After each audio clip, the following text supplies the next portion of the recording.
Hello student. तो कल हमने जो पढ़ा तो वो इंट्रोडक्शन क्लास था। तो आज हम उनके बाद एक एक टॉपिक से विस्तार से पढ़ेंगे। वो पहला जो हमारा टॉपिक था वो था कम्युनिकेशन। तो आज हम कम्युनिकेशन के बारे में पढ़ेंगे कि कम्युनिकेशन किसे कहते हैं और यह क्या है, हम अपना कम्युनिकेशन कैसे अच्छा कर सकते हैं, कैसे दूसरे को इम्प्रेस कर सकते हैं अपनी बातों से, अपनी पर्सनैलिटी से। तो चलिए पढ़ते हैं। कम्युनिकेशन यह लैटिन शब्द से मिलकर के बना है जिसका अर्थ होता है बांटना। तो सबसे पहले हम इनका परिभाषा जानते हैं कि कम्युनिकेशन को हम किस तरह परिभाषित कर सकते हैं। तो पहला है communication is a two way process, यानी कि कम्युनिकेशन जो है वो दो तरफा प्रक्रिया होती है। कम्युनिकेशन का हिंदी संप्रेषण या संचार होता है। दूसरा इसका हम परिभाषा देखते हैं जिसके माध्यम से हम फैक्ट्स, आइडिया, ओपिनियन को दो या दो से अधिक व्यक्तियों में शेयर कर सकते हैं, उसे हम कम्युनिकेशन कहते हैं। चलिए एक और परिभाषा देखते हैं।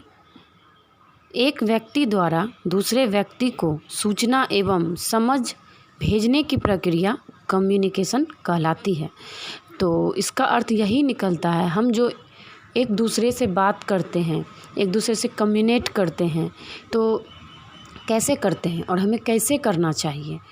तो कम्युनिकेशन का सीधा शब्द में यही अर्थ हुआ कि एक दूसरे के सामने अपने बात को रखना। तो ये तो सिंपल वे में हो गया।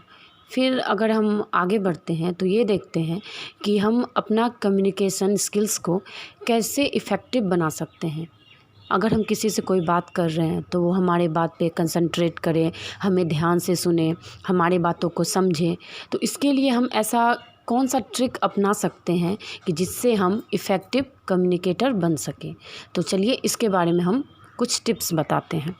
पहला टिप्स है स्टिकी आइज। इसका मतलब हुआ आँखों में आँखें डालकर बात करना।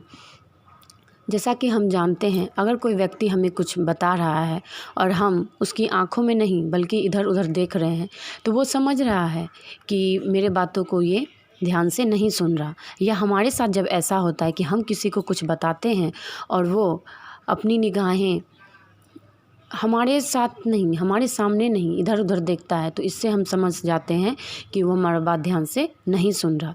तो सबसे पहले हमें अपना आई टू आई कांटेक्ट रखना चाहिए, तभी कोई व्यक्ति आपका बात ध्यान से सुन सकता है या आप उनकी बात